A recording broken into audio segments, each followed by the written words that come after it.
Far out in the North Atlantic, roughly 1,400 kilometers west of mainland Portugal, there is a chain of islands that feels both European and oceanic, remote and connected.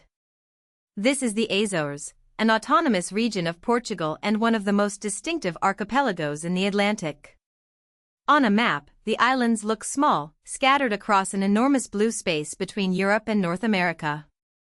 But their location has shaped almost everything about them: their politics, economy, climate, culture, and even their role in modern aviation.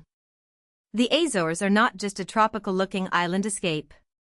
They are volcanic mountains rising from the ocean floor, positioned near major tectonic boundaries and wrapped in mild, wet Atlantic weather. To understand the Azores, you have to see them as both a Portuguese region and a world of their own, built by geology, isolation, and centuries of settlement. Politically, the Azores are part of Portugal, but not in the same way as a mainland district. Officially, they are the autonomous region of the Azores, one of Portugal's two autonomous regions, the other being Madeira. This autonomy reflects the reality of distance. Governing islands hundreds of kilometers from the mainland requires local decision-making, especially in areas such as regional development, infrastructure, culture, and public services. The Azores are also a special territory of the European Union, meaning they belong to the EU through Portugal while having geographic challenges that are very different from continental Europe. They are also the westernmost region of Portugal. In practical terms, this gives the Azores a dual identity, deeply Portuguese in language and institutions, but shaped by their Atlantic position in a way that makes them feel separate, self-contained, and strategically important. The archipelago is made up of 9 major volcanic islands and a small islet cluster, spread across more than 600 kilometers in a northwest to southeast direction.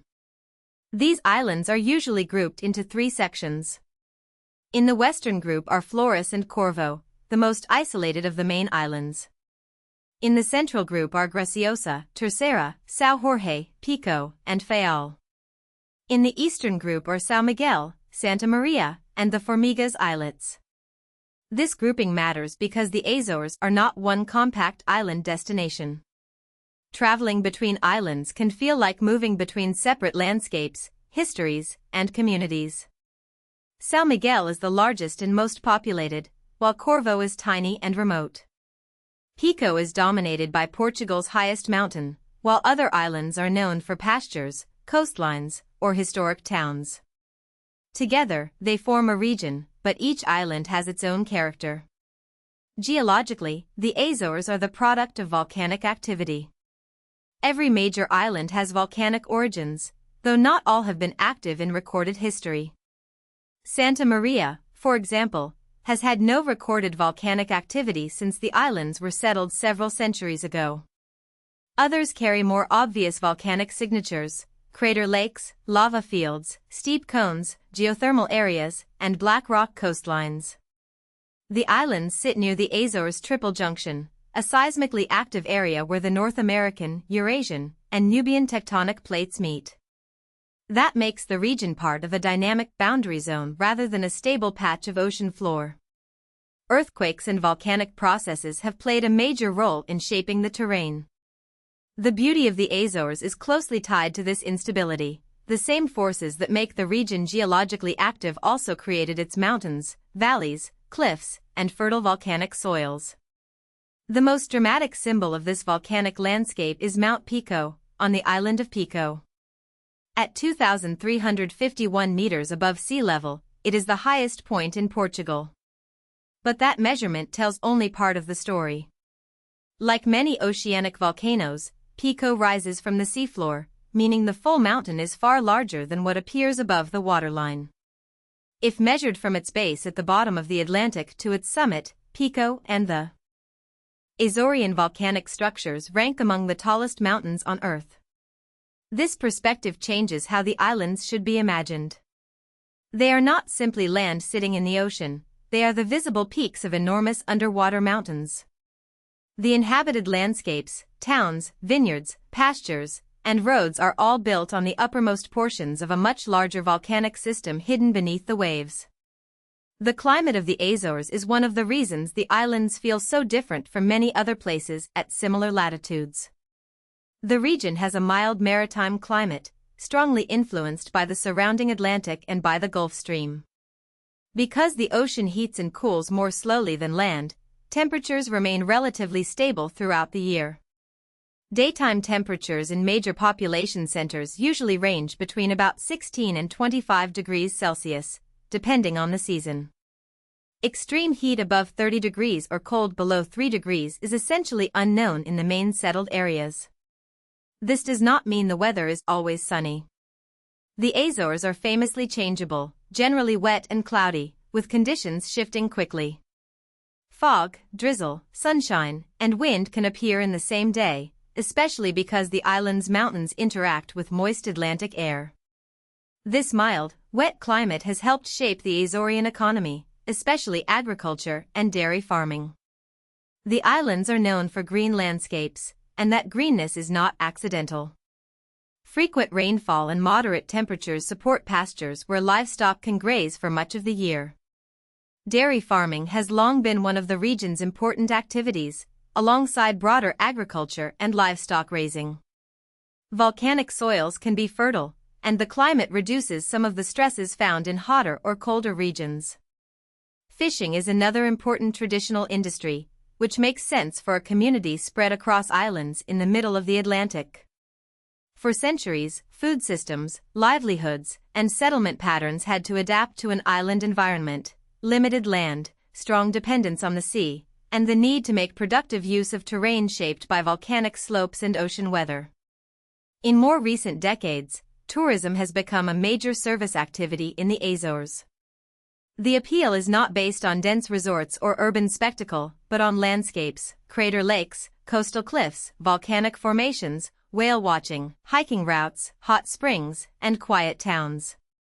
The islands attract visitors looking for nature, remoteness, and a slower pace.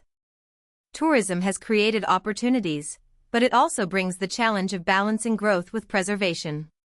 The Azores' value as a destination depends heavily on the health of its natural environments and the authenticity of local communities.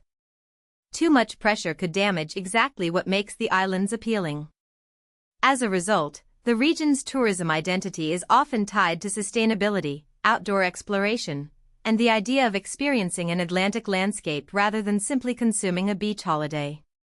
The Azores have also held strategic importance because of their location between Europe and North America.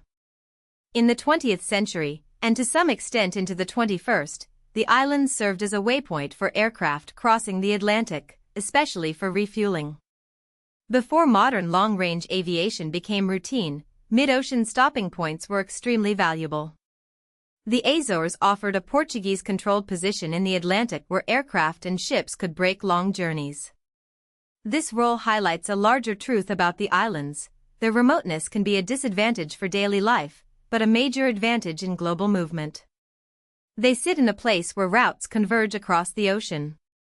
Even if the islands appear peripheral from the perspective of mainland Europe, from an Atlantic perspective they are central. The largest city in the Azores is Ponta Delgada, located on São Miguel. As the region's main urban center, it concentrates services, administration, commerce, and transport connections. But the Azorean economy is not dominated only by private industry. The regional government employs a large percentage of the population, directly or indirectly, especially in the service and tertiary sectors. This is common in remote island regions, where public administration, healthcare, education, transport support, and infrastructure are essential for maintaining quality of life across scattered communities. Providing services to 9 islands is more complex than serving one compact land area. Roads, ports, airports, schools, and public offices all have to function within a fragmented geography. Autonomy and public sector employment are therefore not just political details, they are part of how the region remains viable. Culturally, the Azores are not uniform. The article's most important clue is that the islands were settled sporadically over a span of 2 centuries. That kind of settlement pattern produces variation. Dialects, cuisine, customs, and traditions can differ noticeably from island to island. Isolation preserved local habits, while distance between islands made each community develop at its own pace. Even within a shared Portuguese identity, the Azores contain many small island identities. Food traditions reflect agriculture, dairy, livestock, and the sea. Local speech can carry regional features. Festivals and community life are often tied to religion, agriculture, maritime history, and seasonal rhythms. This diversity is one reason the Azores cannot be fully understood by visiting or describing only one island. The archipelago is a collection of related but distinct cultural worlds. The Azores matter because they combine several stories in one place. They are a Portuguese autonomous region and a special part of the European Union, but they are also remote Atlantic islands with their own geography and daily realities. They are green and mild because of oceanic climate, but dramatic because they were built by volcanoes. They are small on a world map, yet they occupy an important position between continents. Their economy still depends on agriculture, dairy, livestock, fishing, public services, and increasingly tourism. Their culture is Portuguese, but locally varied by island and by history. In the end, the Azores are not simply islands west of Portugal. They are the visible peaks of volcanic mountains, the meeting point of tectonic plates, and a living Atlantic region shaped by distance, resilience, and the sea. If you found this helpful, please like this video and subscribe for more explainers.